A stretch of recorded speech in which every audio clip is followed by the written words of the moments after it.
예레미야 2장 31절부터 37절까지. 예레미야 2장 31절에서 37절 함께 봉독하겠습니다. 너희 이 세대여 여호와의 말을 들어보라. 내가 이스라엘에게 광야가 되었었느냐 캄캄한 땅이 되었었느냐. 무슨 이유로 내 백성이 말하기를 우리는 노였으니 다시 죽게로 가지 않아야겠다 하느냐. 처녀가 어찌 그의 배물을 입겠느냐. 신부가 어찌 그의 예복을 입겠느냐. 오직 내 백성은 나를 잊었나니 그 날수는 셀 수 없거늘.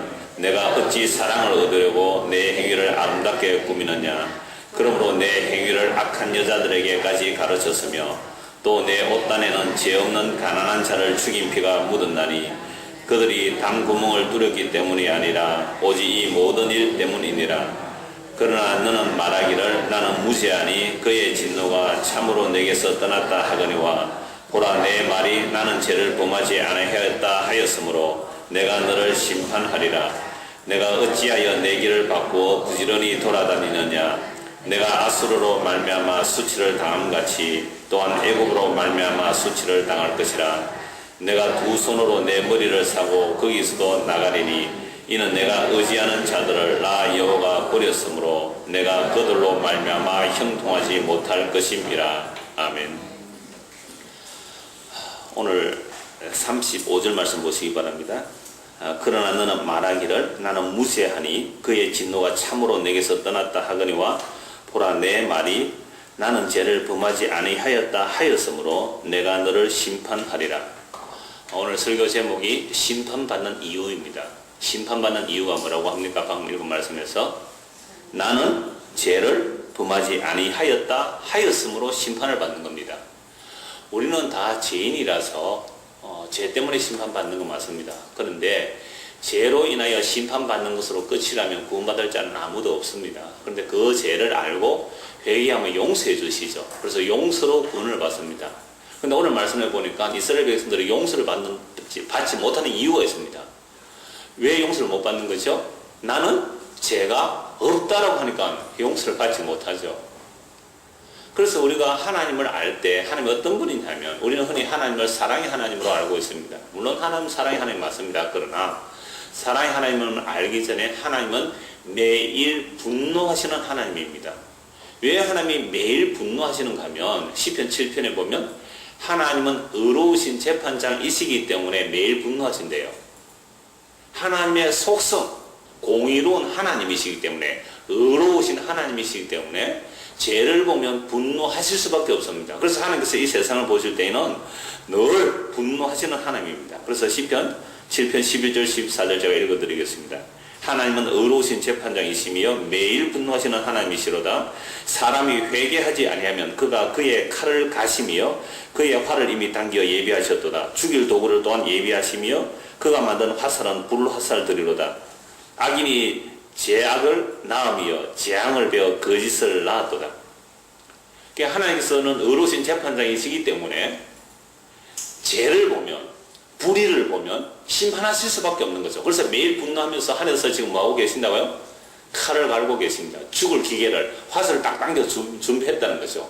죄가 있는 곳에 하나님께서 그 공의의 심판을 하실 수밖에 없는 겁니다. 그런데 회개하면 그 화살을 그 칼을 거두들이시는 거죠. 오히려 그 칼을 자기에게로 찌르시는 겁니다. 그 공의의 칼을. 그러므로 죄를 지어서 용서 못 받는 것이 아니라 죄를 알지 못하기에 회개하지 못하는 것이 바로 용서 못 받는 거죠. 그래서 회개하면 되는데 그래서 회개하지 아니하면 심판하신다는 말씀합니다. 자, 그래서 14절에요. 방금 그 시편 7편 14절에 악인이 죄악을 낳기 때문에 그렇게 하나님 분노하세요. 재앙을 베어 거짓을 낳았다. 이게 꼭 사람이 아이를 잉태해서 출산하는데 그 죄를 낳는 것처럼 그렇게 표현하고 있습니다. 우리 사람의 마음의 생각과 계획이요 항상 악합니다. 이것은 이미 창세기 6장 5절에 나오는 말씀이죠. 아담과 하와가 선악과 따먹고 나서 에덴 동산에서 쫓겨나고 난 인생들은 항상 악한 생각밖에 안 해요. 왜 에덴 동산에서 쫓겨난 인생들이 항상 악한 생각밖에 안 할까요? 예레미야 2장 13절 말씀에 보았죠. 생명의 근원이신, 생수의 근원이신 하나님께서 끊어졌기 때문에 이제는 어떻게 살아야 되죠? 자기가 자기를 살려야 되는 겁니다. 내가 나를 살리려니까 항상 생각하는 게 뭐예요? 악한 생각밖에 안 되죠.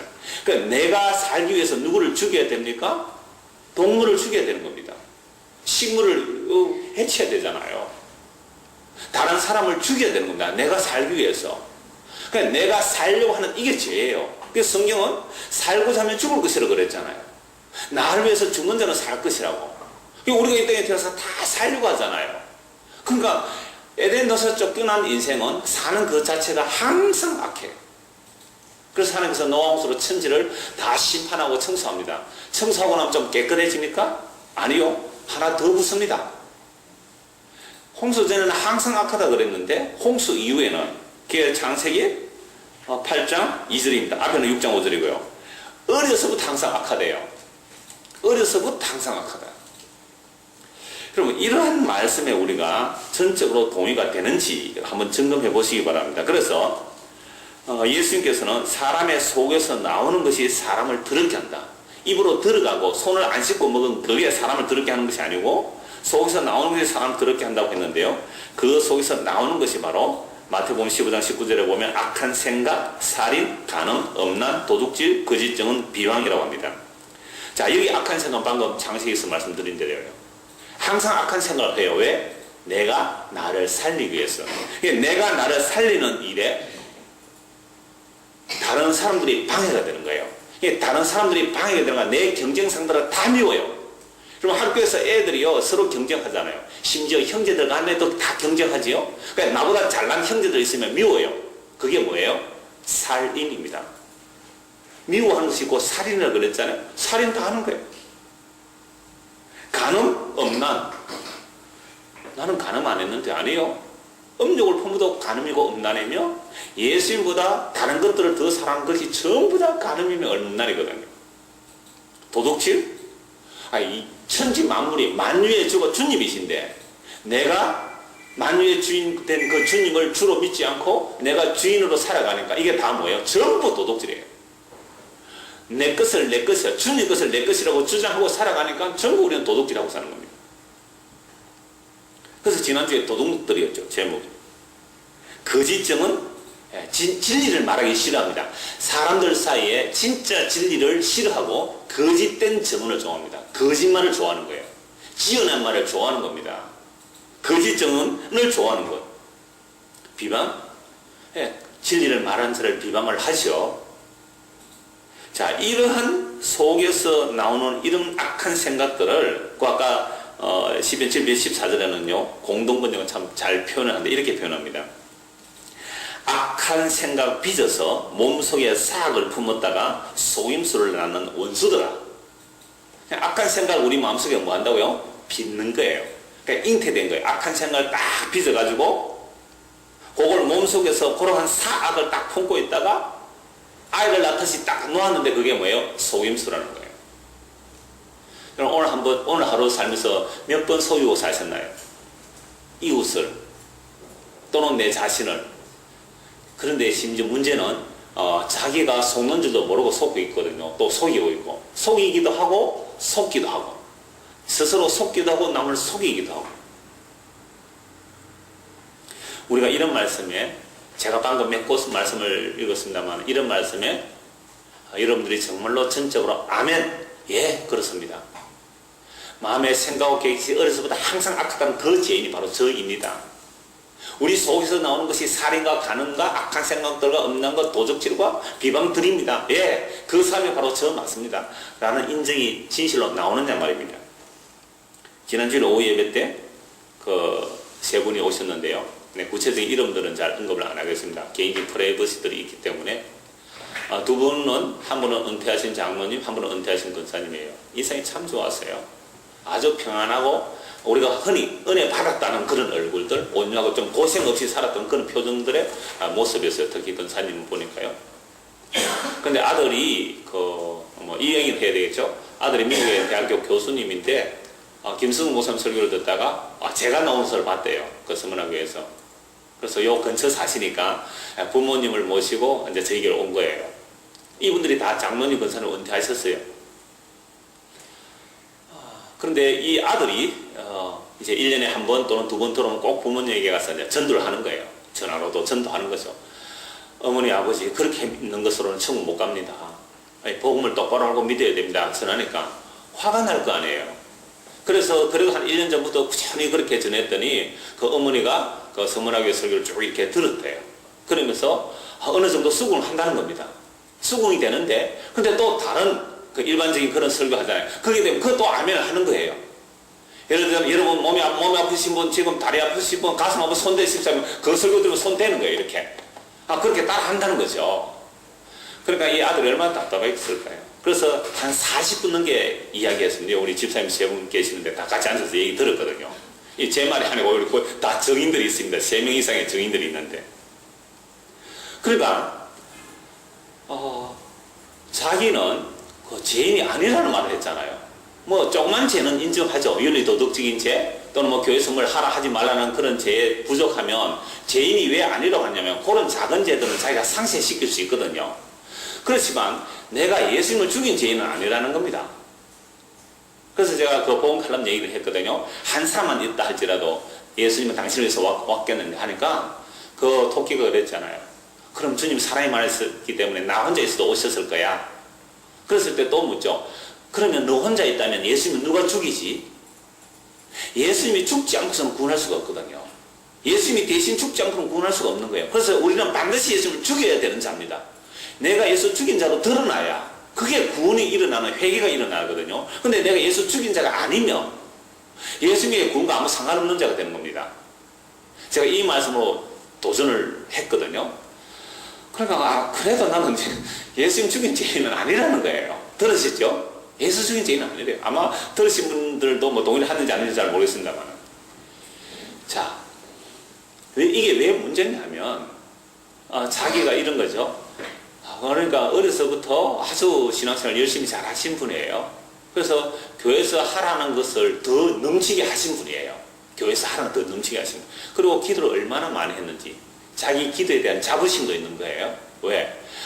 근사님처럼 나도 기도하고 싶다라는 분들이 많았어요. 그 교회에서 모범적인 분이니까. 얼마나 기도를 많이 했는지 아들이 서울대 간 거예요. 그리고 서울대 가는 것만 해도 좀 대단하잖아요. 한국에서는. 근데 서울대 가는 것만도 대단한데 서울대 교수까지 하신 분이에요. 지금 미국에서 교수하고 있거든요. 현직에. 그러니까 사람들이 근사님 그렇게 기도 열심히 하고 봉사를 잘 하시더니 그렇게 아들이 잘 됐네요. 라는 그 프라이드가 있을까요? 없을까요? 근데 그 기도가 죄라는 이야기를 아들이 한 거예요. 아들이. 엄마가 그거 받아들이겠느냐 말이죠. 상당한 갈등과 다툼들이 있었는데 그래서 그날도 뭐 어버이날이라고 그날 오후에 있으면 어른들은 막 잔치도 하고 맛있는 것도 주고 선물도 주는데 아들이 데리고 여기까지 온 거예요 지금. 그래서 한 40분 이렇게 교제를 했습니다. 지금은 그쪽으로 상당히 마음이 열렸대요. 복음에 대해서 상당히 열렸는데 또 이 말 들으면 또 이쪽 말도 옳다고 하고 왜 다들 그렇게 말하니까 그렇게 헷갈리고 있는 중이라는 것을 들었습니다. 자, 그러니까 제가 이 이야기를 하는 이유는요. 우리가 교회를 오래 다니고 신앙생활 어려서도 잘하고 모태신앙이고 그래서 교회에서 정말 참 그렇게 잘하는 분이 계시거든요. 이렇게 한 번씩 이렇게 타락했다가 오고 뭐 그런 것도 아니고 꾸준하게 그렇게 잘 모범적이고 사람들에게 칭찬받고 목사님도 인정하는 그런 사람이 있을 수 있거든요. 그런 분들에게 당신이 예수님을 죽인 죄인입니다 라고 했을 때 예, 맞아요. 내가 바로 바리새인이었습니다. 2000년 전에 예수님 오셨을 때 누가 예수님 죽였는데요? 세리와 죄인들이 예수님 죽인 거 아니잖아요. 제사장들, 서기관들, 바리새인들. 오늘 식으로 말하면 목사요, 장로요, 권사요, 또 신앙에 있다는 그런 종교 지도자들 이런 사람들이 예수님 죽인 거 아닙니까? 그래서 만약에 자기 죄를 알지 못하고 이런 식으로 계속 간다면 과연 그 사람이 예수를 믿는 사람이 맞는가? 죄를 용서받을 수 있는가? 오늘 말씀 다시 한번 보십시오. 35절. 그러나 너는 말하기를 나는 무죄하니 그의 진노가 참으로 내게서 떠났다 하거니와 보라 네 말이 나는 죄를 범하지 아니하였다 하였으므로 내가 너를 심판하리라. 자, 이 말씀이 무슨 말씀인지 이제 다시 본문을 차례차례 들어보겠습니다. 우선 지난주 본 말씀 30절, 29절부터 먼저 보겠습니다. 29절 30절. 너희가 나에게 대항하면 어찌 됨이냐. 너희가 다 내게 잘못하였느니라. 여호와의 말씀이니라. 내가 너희 자녀들을 때린 것이 무익하면 그들이 징계를 받아들이지 아니함이라. 너희 칼이 사놓은 사자같이 너희 선지자들을 삼켰느니라. 하나님께서 자기 자녀들을 때리는 거죠. 자, 때리는데도 하나도 무익한 이유, 유익이 없는 이유가 뭐예요? 그들이 징계를 받아들이지 않는 겁니다. 때리면 잘못했다고 해야, 그죠? 잘못했다고 해야 징계를 받아들인 거 아닙니까? 근데 때리는데 잘못했다고 안 하니까 아무런 유익이 없는 거예요. 징계를 했는데도. 우리가 부모들이 아이를 키울 때 그런 경우가 혹 있겠죠? 애를 때리면 잘못했습니다 하면 매가 줄어들잖아요. 그런데 악다구니 서면서 잘못된 거 없대요, 자기는. 막 그러면 옆에서 만약에 아버지가 화가 나서 막 매를 들면 엄마가 여기서 뭐라 그럽니까? 잘못했다 해라, 좀 잘못했다 해라 그러잖아요. 그럼 잘못했다, 자기가 지금 인정은 안 되죠. 잘못한 거 없는데 매를 맞는다고 억울하다고 생각하면. 그럼 옆에서 잘못했다 캐라 이러잖아요. 이 경상도 말로 잘못했다 하라. 그러면 잘못했습니다 하면 매가 줄어들잖아요. 근데 때려도 잘못했다는 말을 안 한단 말이에요. 왜 잘못했다는 말을 안 했을까요? 잘못했다는 말을 왜 안 할까요? 자기 죄를 모르니까, 자기 죄가 없다고 이러니까 아무리 책망해도 소용이 없고, 심지어 책망하는 선지자를 죽여버렸습니다. 듣기 싫다는 거예요. 왜 자꾸 나를 죄인이라고 그렇게 몰아치느냐? 다른 데 가면 다 좋은 말 해주고 위로해주고 칭찬해주고 격려해주고 긍정적인 말 해주고 희망적인 말 해주고 그래서 용기를 얻고 위로를 얻고 가는데, 아니 이런 교회는 왔다면 책망이고 죄 덜추어내고 바늘로 찼듯이 현미경으로 막 바늘 찼듯이 죄라는 죄는 다 덜추어내고, 나는 평소에 죄라고 여기도 않은데 그것까지 죄라 그러고 말이지. 큰 죄 작은 죄도 없고 모든 죄는 다 사망 이러고 지옥 가야 된다 하고, 와 그거 듣기 싫래. 그래서 그렇게 죄를 책망하는 선지자를 어떻게 했다고요? 칼로 죽여버렸대요. 상어 사자같이 너희 선지자들을 삼켰느냐. 너희 칼이 상어 사자같이 너희 선지자를 죽여버렸단 말이에요. 오늘날에야 이렇게 책망하면 칼로 죽이진 않겠죠. 어떻게 죽이겠습니까? 투표해서 쫓아내보면 되잖아요. 투표해가지고.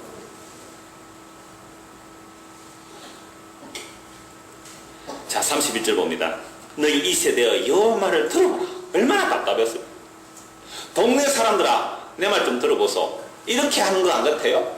제가 이런 말 종종 쓰는데, 제가 살은 것이 시골이라서 알 수 없습니다. 시골에 보면 참 예민한 애들 많이 있거든요. 저는 참 착했습니다. 예를 들어서 물어보십시오, 우리 동네 가서. 그래서 동네 진짜 예민한 애들이 많았어요. 그러면 사람들이 해요. 동네 사람들아, 이놈, 야, 내 말 좀 들어보소. 이러는 사람이 있어요. 진짜로 대놓고. 아버지가 안 계시고 혼자 이렇게 애를 키웠는데, 그러니까 엄마 말 안 듣고 막 그런 애먹이는 아가 있어요. 우리가 앞집에 그런 애가 있었단 말이에요. 그래서 그거 많이 봤어요. 그래서 저는 성경을 보다가 이런 말씀, 너희 이 세대의 여호와의 말을 들어봐 이러면요, 그 엄마가 생각나요. 자기 자식이 얼마나 말 안 들으면 동네 사람들 불러다가, 동네 사람들아 내 말 좀 들어보소. 이놈의 자식이 내 말 안 듣는다고 꼭 그렇지 않은 거죠. 그게 파토스 하는 그랬죠. 제가 첫날 그랬으니까 파토스 하는 정령이네. 하나님 감정이 지금 격해진 거예요. 여호와의 말을 좀 들어보라. 내가 이스라엘에게 광야가 되었었느냐, 캄캄한 땅이 되었었느냐, 무슨 이유로 내 백성이 말하기를 우리는 노였으니 다시 숙기로 가지 아니하겠다 하느냐. 내가 밥을 안 먹여줬나, 옷을 안 입혀줬나, 용돈을 안 줬나, 책을 안 사줬나. 근데 왜 너는 학교 가기 싫다 그러는데, 왜 너는 그렇게 공부를 안 하려고 하는데, 내가 너한테 못해준 게 뭐 있는데. 지금 이 말씀이죠. 하나님께서 내가 너희에게 광야가 된 적이 있느냐, 내가 너희에게 캄캄한 땅이 된 적이 있느냐. 이스라엘 백성들을 치르기 위해서 광야를 지나왔잖아요. 40년을. 그 40년 그 광야는 아무것도 없는 곳이잖아요. 그 광야에 살면서 어떻게 해주셨어요? 낮에는 구름기둥, 밤에는 불기둥, 새벽에는 온도 조절 잘 하려고 불구름기둥. 불과 구름이 섞인 불구름기둥이에요. 성경에 나옵니다, 그대로. 완전히 에어컨이 그냥 막 자동 시스템으로 돌아가는 겁니다. 그렇게 구름 기둥, 불 기둥, 하늘에서 만나가 내리고 반석에서 물이 터져나오고 옷이 헤어지지 않고 신발이 부러뜨리지 않고 신발이 나가 떨어지지 아니하고 그렇게 보호했지 않습니까? 내가 너희에게 언제 광야가 된 적이 있느냐? 아무것도 안 준 적이 있느냐 이 말입니다. 내가 이제 너희에게 캄캄한 땅이 되었느냐? 적과 꿀이 흐르는 땅에 들여놓고 거기서 살게 했는데 내가 너한테 못해준 게 뭐 있는데, 내가 너희들에게 못해준 게 뭐 있는데, 그런데 왜 너희들은 그 멍에를 꺾어버리고 그 결박을 끊어버리고 도망가느냐? 2장 20절이죠. 네가 옛적부터 네 멍에를 꺾고 네 결박을 끊으며 말하기를 나는 순종하지 아니하리라 하고 모든 높은 산 위에서 모든 푸른 나무 아래서 너를 몸을 굽혀 행음하도다.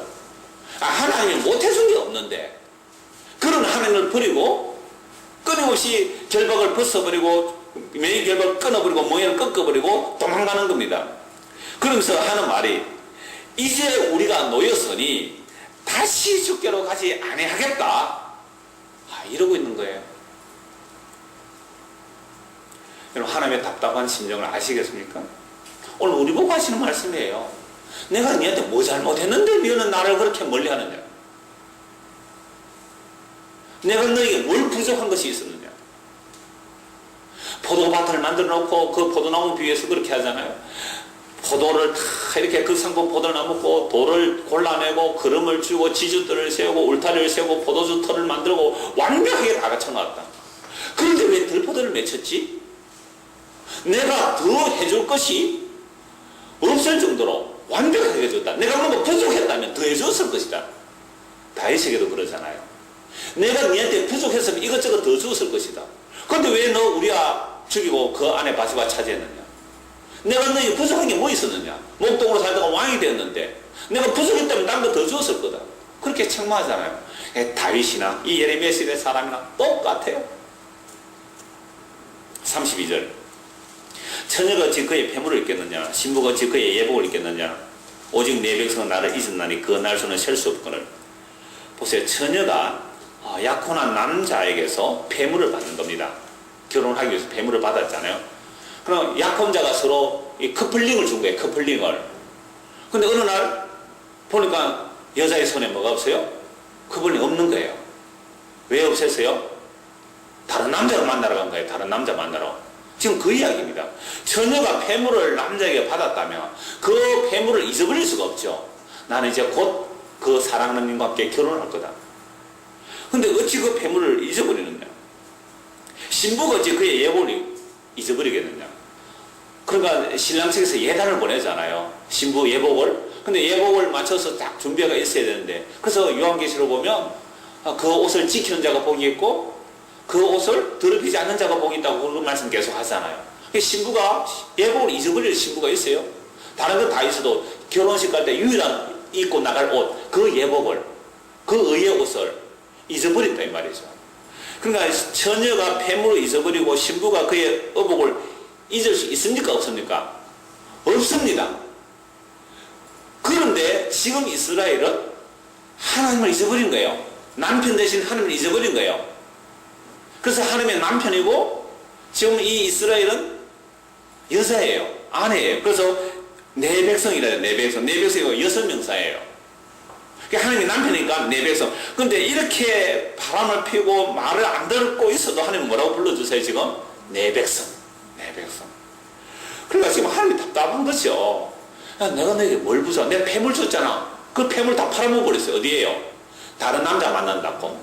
다른 남자 만난다고 폐물 다 팔아먹었단 말이죠. 예복 어디 간지도 몰라요.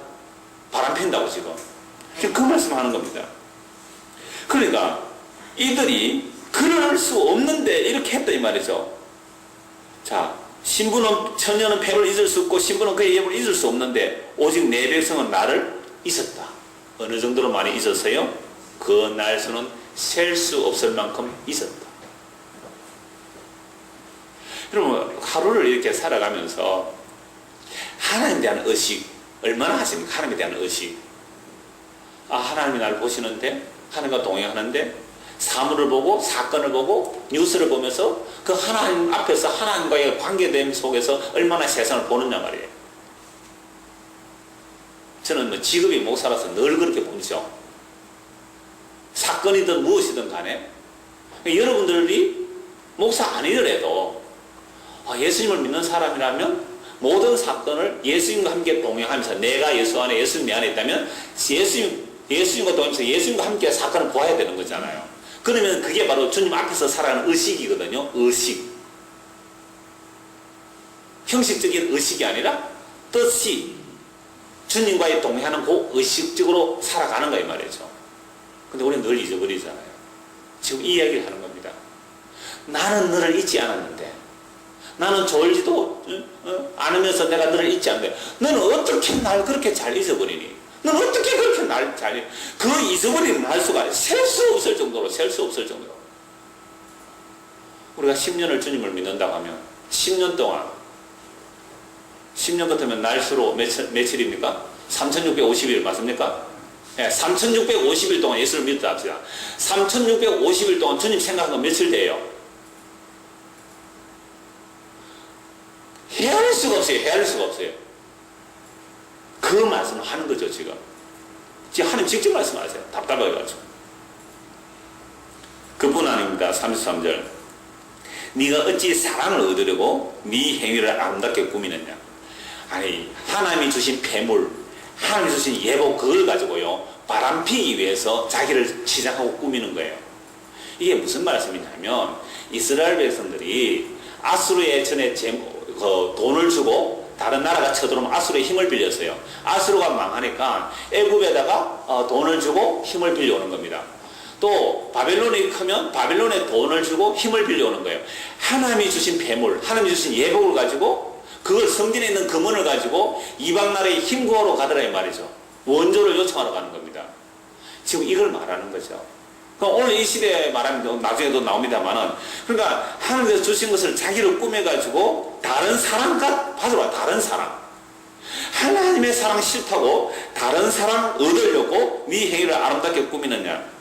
그러므로 네 행위를 악한 여자들에게까지 가르쳤다.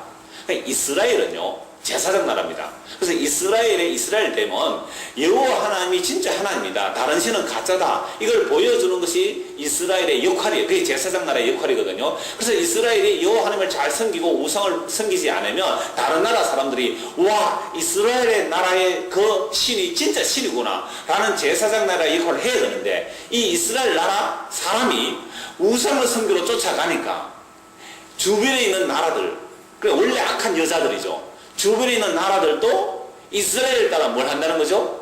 우상을 섬기더라. 그럼 이스라엘은 여호와 하나님을 드러내고 여호와 하나님을 섬기야 다른 이방 나라들이 제사장 나라인 이스라엘 보고 여호와 하나님을 알고 찾아올 텐데, 이스라엘이 우상을 섬기니까 주변 나라들도 다 뭘 했더라고요? 우상을 섬기더라. 이거 이스라엘 나라 이야기예요. 오늘 우리나라 교회 이야기예요. 오늘 우리나라 교회 이야기예요. 그럼 교회가 그리스도의 신부로서 다시 오실 예수 그리스도, 그 신랑 오시기를 기다리는 신부로서 그 신랑이 우리에게 주신 의의 옷, 그 예복 잘 챙기고 계십니까? 안 더럽혔습니까? 잘 입고 계시나요? 그 옷 입고 그 주님께서 주신 그 폐물 잘 간직하고 있나요? 주께서 우리에게 주신 폐물이 뭘까요? 우리가 무슨 폐물을 주셨어요? 사랑, 용서, 긍휼, 자비, 하늘의 자녀됨, 그리스도의 신부됨, 하늘의 영원 생명, 그 기업, 그 은혜의 영광, 그게 전부 보석들 아니에요. 그 보석들 잘 챙기고 계시나요? 그건 보석도 아니고 다이아몬드 박힌 그것만 보석입니까? 그러나 지금 하나님께서 이스라엘 백성들을 보고 하신 말씀이 아니라 바로 오늘 우리에게 하는 말씀이잖아요. 그러니까 오늘 교회가 그리스도의 정결한 신부로서 예수 그리스도 신랑 오시기를 기다리며 주께서 주신 폐물 잘 챙기고 있고, 그게 하나님께서 주신 우리에게 주신 은혜들이에요. 그 은사들이에요. 그것들 잘 챙기고 있고 주께서 주시는 그 의의 옷을 입고, 그러니까 신부 단장이라서 내 것을 가지고 만들어내는 자기 의가 아니에요. 주께서 주신 폐물, 주께서 주신 예복으로 신부 단장을 해서 신랑을 기다려야 하는데, 그걸 가지고 오히려 다른 데 다 팔아먹어 버렸어요. 무엇을 하려고? 다른 사랑, 다른 남자 찾아간다고, 세상 사랑한다고. 그래서 오늘 교회가 그리스도의 신부로서 단장하는 것이 아니라 예수 믿으면 이런 복 받는데요, 하나님 믿으면 이런 복 받는데요, 세상에 힘을 얻고 영광을 얻고 세상에서 잘 된대요 라는 우상 숭배를 해버리니까 세상 밖의 사람들도 교회에 나와서 회개하고 예수님을 믿는 게 아니라 교회 밖의 사람들도 교회로 몰려와서 교회 다니는 사람들이 찾는 그 우상을 찾으러 가더라 이 말입니다.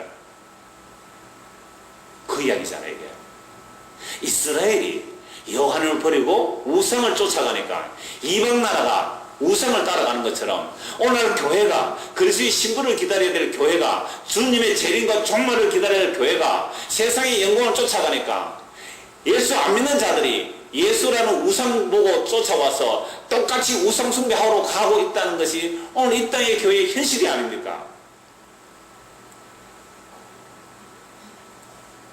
그러므로 예수를 믿으면 세상의 힘과 영광을 얻는다고 전한다면 이건 전도가 아니고요, 천국문을 가리고 배나 지옥 자식 만든다 이 말씀입니다.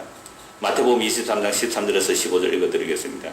화 있을진저 외식하는 서기관과 바리새인들이여, 너희는 천국문을 사람들 앞에서 닫고 너희도 들어가지 않고 들어가려 하는 자도 들어가지 못하게 하는도다. 화 있을진저 외식하는 서기관들과 바리새인들이여, 너희는 교인 한 사람을 얻기 위하여 바다와 육지를 두루 다니며 생기면 너희보다 배나 더 지옥 자식이 되게 하는도다. 이들의 전도가 무엇을 위한 전도인지 아십니까? 마태복음 23장 16절 이하에 나오는 말씀은 이런 말씀입니다. 성전을 대하여 맹세하였는데 지키지 않아도 아무 상관없다. 그러나 성전의 금으로 맹세하면 반드시 지켜라. 이게 무슨 말이죠? 금이 더 중요하다 이 말이죠. 내가 성전을 두고 맹세한다 했지만 안 지키도 벌 안 받는다. 근데 성전의 금으로 맹세하면 반드시 지켜라. 내가 오늘 식으로 말하면 내가 교회 이름으로 맹세한다 했는데 안 지켜도 아무 상관없어요. 근데 내가 교회에 헌금을 한 1,000만 원 하겠다고 작정했다면 그거 안 지키면 저주받는다. 반드시 지켜라. 그 말과 똑같은 거잖아요. 그 이어서 나오는 말은 재단으로 그 구역에는 재단이 있으니까 재단으로 맹세해서 안 지키면 아무 벌을 안 받지만 재단의 예물로 맹세했다면 반드시 지키라. 결국 목적이 뭐예요? 돈이란 말, 우리식으로 말하는 돈이란 말이에요. 그러니까 전도를 왜 하는 거죠? 바닷가로 다니면서 산으로 다니면서 전도를 하는 이유가 뭐예요? 그게 나의 힘이 되기 때문에, 그게 돈이 되기 때문에. 그래서 전도란 흔히 예수님의 지상명령 그러잖아요. 지상명사에서는 땅 위의 명령이 아닙니다. 그 지자가 이를지 다할 지자예요. 그러니까 최고로 다한 지상 최고의 명령이라는 거죠. 더 위가 없는 최고의 명령이다. 전도가. 그럴까요? 예수님의 지상명령이 그거일까요? 저는 다르게 봅니다. 예수님의 마지막 명령은 인자가 올 때까지 나의 죽음을 전해라 거죠. 나의 죽음을 전해라. 그 살과 피를 주님 오시는 날까지 전해야 되는 거죠. 그래서 진짜 전도라는 것은요, 전도하는 사람이나 전도를 받는 사람이나 우리는 함께 십자가에 죽읍시다. 이게 전도거든요. 우리 같이 십자가에 죽어야 됩니다. 이런 전도가 인기가 없으니까 결국 오늘날 온갖 전도 전략과 전도 프로그램을 개발하여 인기 있는 상품으로 판매하고 있습니다. 수도 없이 제게 문자가 옵니다. 수도 없이 신문에 뉴스가, 그 기독신문에 뉴스가 나와요. 광고가 나와요. 이렇게 하면 성공합니다. 이렇게 하면 전도가 잘 됩니다. 이렇게 하면 교회가 부흥됩니다. 거기에 수백 명, 수천 명, 수만 명이 그 강의 들으러 가요. 뭐하러 가요? 전도해서. 우리도 저 교회처럼 크려고. 그 속에 뭐가 들어가 있어요? 성전의 금과 예물을 노리듯이 우리 안에 자기 욕망, 세상의 힘, 교회가 커지면 돈이 많아지잖아요. 그럼 목회자의 생활도 훨씬 상대적으로 부유해지겠죠. 그러니까 정말로 전도 얘기를 하지만 그 속에 정말로 십자가에 죽자는 얘기가 들어가 있느냐 말이에요. 십자가에 함께 죽어야 된다는 얘기가 들어가느냐 말이죠. 그래서 십자가에 도는 미련하고 어리석어서 사람들이 꺼려하니까 그런 전도는 안 하고, 예수 믿어서 성공하고 복받은 이야기, 세상에서 힘 얻은 이야기, 저 고지론을 먼저 선점한 그런 이야기들만, 간정들만 쏟아놓으니까 그게 아멘하고 가는, 그게 과연 교회예요. 그게 꼭 이스라엘이 여호와는 버리고 우상 숭배하는 것처럼, 그래서 주변 나라가 우상을 따라가는 것처럼 오늘 교회가 정말 우리 주 예수의 십자가를 자랑하지 않고 세상의 헛된 것들을 자랑하니까 교회로 몰려오는 사람들이 십자가를 보고 오는 것이 아니라 세상 영광 보고 와서 같이 우상 숭배해서 함께 멸망해 가고자 달려가는 모습. 전도를 했지만 자기도 천국 못 들어가고 천국 들어가려고 한 사람까지 가로막고 전도에서 끌어온 사람을 배나 지옥 자식 만드는 일이 과연 오늘 이 땅의 교회 현실이 아니라고 누가 자신 있게 말하겠습니까? 34절입니다. 또 지금 계속 죄를 책망하잖아요. 이러한 제가 방금 이 마태복음 23장으로 말씀했습니다. 여기에 정말 그러합니다. 정말 그 전도 속에는 내 의가 들어갔군요. 심지어 여러분들은 목사가 아니라서 평소 전도서 열심히 전도했다면 내가 전도하면 하늘 나라에서 내 아파트 평수가 넓어진다는데 전도 한 명 더 해서 하늘에 가서 복을 더 많이 받아야지. 그건 욕심 아니에요? 거기에서 주여 그렇군요. 내 전도가 죄였군요. 내 전도가 예수를 죽였군요. 주여 회개하나이다 라고 나오면 그 사람은 용서받는 거예요. 내가 전도했는데, 내가 1년에 전도를 1000명을 했는데, 내가 전도왕인데, 한국의 전도왕이 얼마나 많은지, 진돗개 전도왕, 고구마 전도왕, 무슨 전도왕, 호박죽 전도왕, 들어보셨어요? 한 번 물면 안 놔. 진돗개처럼. 찔러보는 고구마 전도왕, 푹 찔러보고, 이거는 덜 익었다. 또 찔러보고, 이건 조금 더 있으면 되겠다. 고구마 삶을 때 찔러보고, 익은지 안 익은지 보고, 그래 찔러보고 고구마 전도왕. 무조건 찔러래. 무조건 찔러래. 가서. 그런 사람들이 방금 이 말씀 들었을 때 주여 정말 내 안에 죄였구나. 겉으로는 말은 뭐라고 할까요? 내가 하나님을 사랑하고 저 사람 지옥 가면 안 되니까 정말 그래서 내가 전도했습니다 라는 사람이라면, 진짜로 하나님의 은혜로 그렇게 전도한 사람이라면 방금 이 말씀 들었을 때 주여 저는 죄인이다 하고 회개할 거예요. 가짜로 전도했기 때문에 이런 말씀에 반발이 일어나는 거예요. 내가 전도 이만히 했는데 뭐 죄라고 라고 하는 자기 죄를 모르니까, 나는 죄가 없다니까, 그 사람은 용서를 받지 못하고 오히려 심판을 받는다 이 말입니다. 34절 보십시오. 또 네 옷단에는 죄 없는 가난한 자를 죽인 피가 묻었나니 그들이 담구멍을 뚫었기 때문이 아니라 오직 이 모든 일 때문이다. 자, 옷단에 죄 없는 가난한 자들의 피가 묻었다 이렇게 말하죠. 그러니까 이들이 하는 말이 뭐냐면 담구멍을 뚫었기 때문이다 이렇게 나오는 거죠. 이게 뭔 말이냐면요, 여러분 출애굽기 22장 2절 3절에 이런 말씀이 있습니다. 도둑이 뚫고 들어오는 것을 보고 그를 쳐 죽이면 피 흘린 죄가 없으나 해 돋은 후에는 피 흘린 죄가 있으리라. 이게 무슨 말씀이냐면, 도둑놈이 옛날에 담을 이렇게 뚫고 들어오잖아요. 그래 밤이니까 요즘처럼 밝지 않잖아요. 어두우니까 도둑놈이 들어오면 겁이 나니까, 목숨의 위험 떠니까 몽둥이 같은 거로 도둑놈을 쫓아낸다고 때렸어요. 근데 도둑이 죽어버렸단 말이에요. 근데 밤중에 그렇게 도둑놈을 죽였으면 피 흘린 죄는 없어요. 왜? 정당방위가 되기 때문에. 근데 만약에 낮에 도둑놈 오늘 딱 보고 있다가 몽둥이로 때려서 죽였다 그러면 피 흘린 죄가 돼요. 살인이 돼요. 그거는. 예, 도둑놈이 낮에 도둑을 얼마나 가난했으면 그렇게 도둑질 하러 왔겠어요. 그냥 그런 사람은 막 그냥 저리 가서 하면 다 도망가거든요. 도둑놈들은 때강동가 아닌다 하면은 낮에 오는 도둑놈은 쫓아내면 되는 거예요. 근데 밤에 오는 도둑놈은 쫓아낸다고 몽둥이를 휘두르는데 죽을 수 있잖아요. 그렇게 죽이면 그 사람이 피값을 안 갚아도 되는 거죠. 그러니까 죄가 없으려네요. 요 이야기예요. 그러니까 지금 너희들의 옷에 가난한 자들을 죽인 피가 있다 이러니까 이것은 그 도둑놈들 죽인 피지 정당한 것이지 나는 죄가 없다 이렇게 나오는 거예요. 출애굽기 23장 6절 7절입니다. 너는 가난한 자의 송사라고 정의를 굳게 하지 말며 거짓을 멀리하며 무지한 자와 의로운 자를 죽이지 말라. 나는 악인은 의롭다 하지 아니하겠느라. 여기서 가난한 자라는 것은 단지 고아 과부 나그네만의 가난한 자들이 아닙니다. 하나님의 말씀을 전하는 자들도 마찬가지예요. 이게 무지한 자들이거든요. 그래서 의로운 자, 즉 하나님의 말씀을 전하는 자나 또 가난한 자, 고아 과부 나그네를 학대하고 그들을 죽인 자들이에요. 그래 놓고서는 자기는 죄를 범하지 않았다 말합니다. 이 35절. 그러나 너는 말하기를 나는 무죄하니. 보세요. 지금 제가 쭉 드린 말씀 전부 다 죄를 책망하는 말씀이잖아요. 그런데 이들이 뭐라고 말한다고요? 나는 무죄하다. 그의 진노가 참으로 내게서 떠났다 하거니와 보라 내 말이 나는 죄를 범하지 않았다 하였으므로 내가 너를 심판하리라. 여기서 무죄하다는 이유가 두 가지로 볼 수 있는데요. 하나는 거짓 선지자들의 거짓 평안 때문에 무죄하다라고 말을 하는 거죠. 예레미야 8장 11절 한번 보십시오.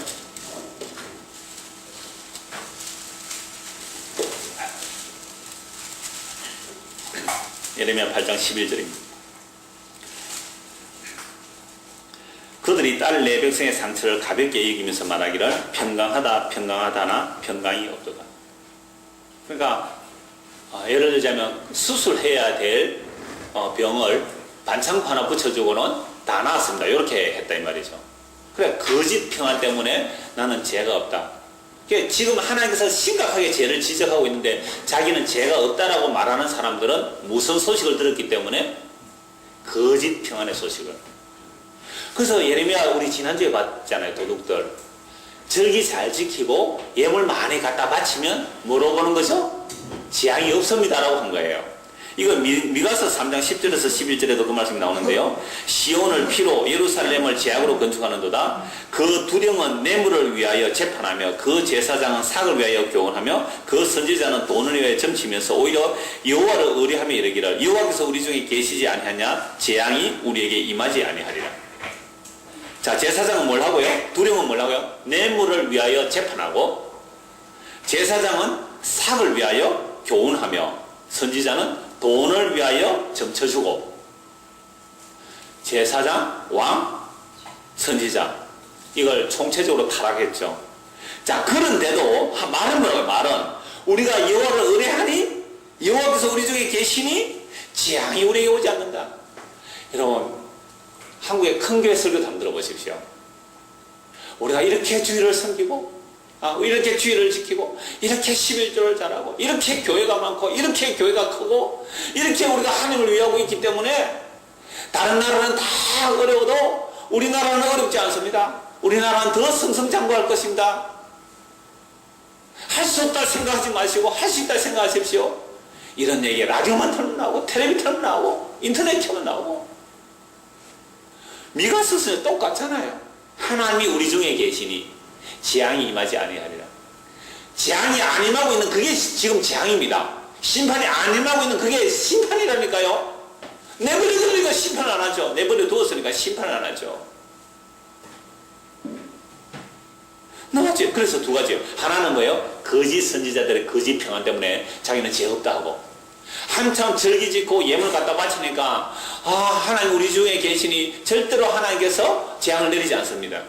그래서 자기는 죄 없다 그래요. 또 재앙이 이미 떠났다. 하늘의 진노가 내게 떠났다. 이 말을 왜 하느냐면요. 바벨론이 지금 예루살렘을 포위하고 있을 때에 애국 군대가 바벨론을 치러 온다는 소식을 듣고 바벨론 군대가 잠시 포위를 풀고 며칠 물러갔습니다.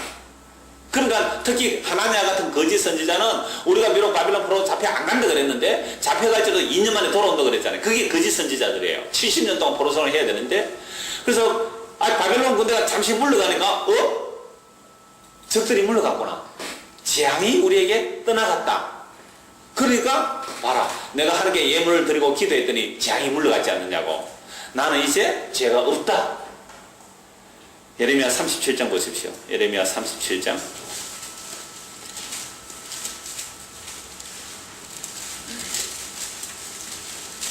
5절입니다. 바로의 군대가 애굽에서 나오매 예루살렘을 에워쌌던 갈대아인이 그 소문을 듣고 예루살렘에서 떠났더라. 이 갈대아인이 바로 바벨론 군대예요. 바벨론 군대가 정말 진짜 모르는데 바로의 군대가 애굽에서 나오면 예루살렘을 에워쌌던 갈대아인이 그 소문을 듣고 예루살렘을 떠났더라. 그러니까 재앙이 물러갔다. 그러니까 나는 뭐가 해결됐다? 죄가 없다. 죄가 해결됐다. 그런데 하나님 뭐라고 말씀하는지 아세요? 다시 돌아온다. 다시 돌아온다. 그래서 그들이 다 쫓겨났을지라도 10절에 가령 너희가 너희를 치는 갈대아인의 온 군대를 쳐서 그 중에 부상자만 남긴다 할지라도 그들이 각기 장막에서 일어나 이성을 불사르리라. 참 예레미야 밉상이죠. 전혀 희망의 말씀이 없습니다. 희망의 말은 전부 거짓 선진들이 하고 있잖아요. 그러니까 지금 회개해야 될 이스라엘 백성들이 죄가 없다고 해요. 누구 때문에? 거짓 선지자들 때문에. 그러니까 그들이 뭘 하는 거죠? 뭘 받는 거죠? 심판을 받는 것입니다. 36절. 네가 어째 네 길을 바꾸고 부지런히 돌아다니느냐? 주께로 향한 길을 바꾸어서 다른 길로 돌아간단 말이죠. 네가 아수르로 말미암아 수치를 당한 같이 또한 애굽으로 말미암아 수치를 당할 것이라. 아수르 의지했다가 수치 당했거든요. 북이스라엘이 아수르에 망했습니다. 남유다도 아수르가 뜰 때는 아수르 의지했다가 수치만 당했어요. 도움을 안 줬습니다. 여러분, 강대국이요, 약한 나라를 뭐 동맹이라고 하면 도와준다 그러면서도 일반적으로 도와줌이 있을까요? 자기 이익 없는데? 미국과 우리가 동맹 관계잖아요. 그냥 일반적으로 다 퍼줬을까요? 물론 6.25 전쟁 때는 우리가 그냥 받았잖아요. 근데 경제가 이렇게 크면 미국으로부터 무기 사는 것만 해도 얼마나 돈이 많이 지출되는데요. 미국 무대 주는 비용만 해도 돈이 얼마나 나가는데요. 그러니까 애국을 의지하니까 애국으로부터 수치만 당한 거예요. 그래서 대통령 취임하고 박 대통령 취임하고 가장 제일 먼저 미국 가서 이렇게 뭔가 좀 뭐 잘해보려고 했는데 이상한 사람이 돼가지고 완전히 나라 망신 당하고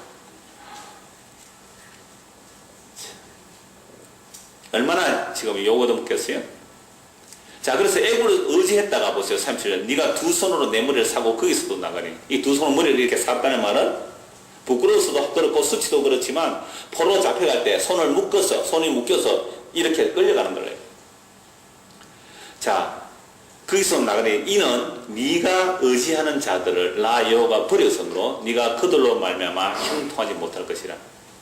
그래서 나는 죄 없다 하는 그들이 심판을 당하는데, 죄 없다 하는 그들은 지금 자꾸만 하나님 버리고 다른 것을 의지하잖아요. 그러니까 다른 것을 의지하는데 그 의지하는 것들을 하나님께서 망하게 해버리는 겁니다.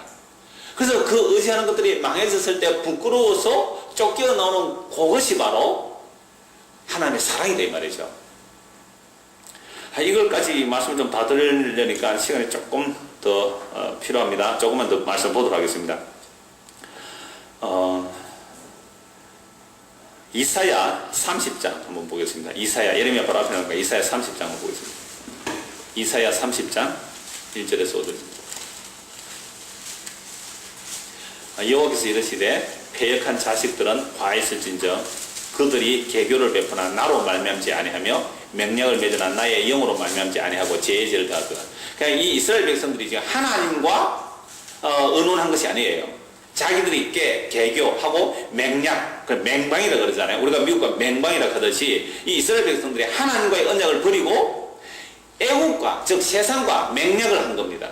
그들이 바로의 세력 안에서 스스로 강하리 하여 애굽의 그늘에 피하리 하여 애굽으로 내려갔을 때 나의 입에 묻지 아니하였도다.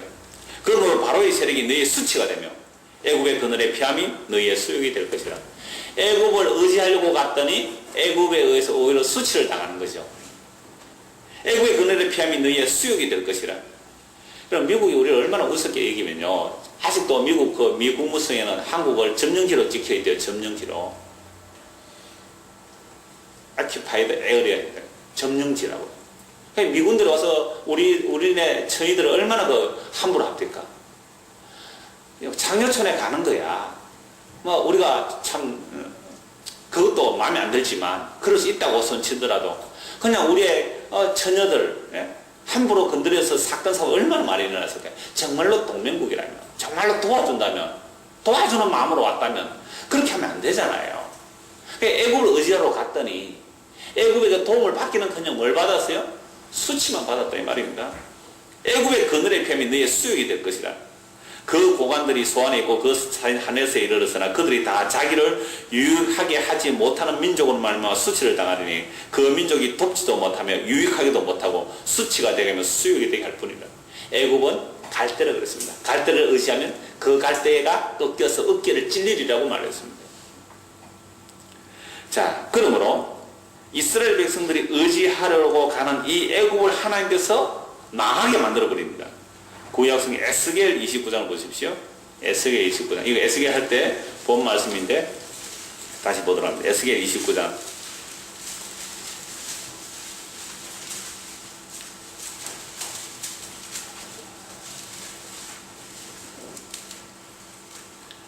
12절입니다. 내가 애굽 땅을 황폐한 나라들 같이 황폐하게 하며 애굽 성읍도 사막이 된 나라들의 성읍같이 40년 동안 황폐하게 하고 애굽 사람들은 각국 가운데로 흩으며 여러 민족 가운데로 해치리라. 주 여호와께서 이같이 말씀하셨느니라. 40년 끝에 내가 만민 중에 흩던 애굽 사람을 다시 모아내되 애굽에 사로잡힌 자들을 돌이켜 바드로스 땅 곧 그 고국 땅으로 돌아가게 할 것이라. 그들이 거기에서 미약한 나라가 되되 나라 가운데서 지극히 미약한 나라가 되어 다시는 나라들을 위해 스스로 높이지 못하리니 내가 그들을 감하여 다시는 나라들을 다스리지 못하게 할 것입니다.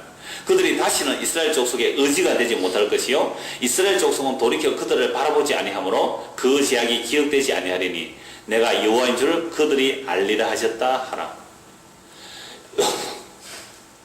여러분, 이스라엘 때문에 어느 나라가 망해요? 이스라엘 때문에 이집트가 망했어요. 미약해도 어느 정도로요? 심히 미약한 나라가 되었습니다. 왜요? 모든 나라는 커지면 교만하거든요. 교만하니까 낮추신 것도 있지만 제일 중요한 이유는 이스라엘의 의지가 되지 못하거든요. 모진논 옆에 있다가 벼락 맞는다고. 이스라엘 같이 모진논 옆에 있다가 지금 애굽이 벼락 맞았어요. 지금 이스라엘 때문에 애굽이 미약한데 아직도 미약하잖아요. 애굽이 아직도 이집트가 미약하잖아요. 그래서 다시는 이스라엘 족속의 의지가 되지 못할 것이요 이스라엘 족속은 돌이켜 그들을 바라보지 아니하므로 그 제약이 기억되지 아니하리니. 자, 그러므로 제가 뭡니까? 하나님 외에 다른 것을 의지하는 것이 죄잖아요. 그런데 다른 것을 의지하면서 나는 죄 없다? 거짓 선지자에 속아서 그래요. 거짓 선지자에 속아서. 그래서 하나님께서 의지하는 그들을 끊어버리므로 다시는 헛된 우상을 바라보지 않는 것, 이게 구원이죠. 그러므로 죄가 없다라고 하는 것이 죄입니다. 요한일서 8장 10절 보고 말씀 뵙겠습니다. 요한일서 8장 10절.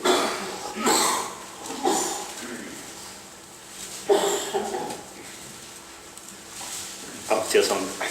거의 단속을 시켜놨는데 요한일서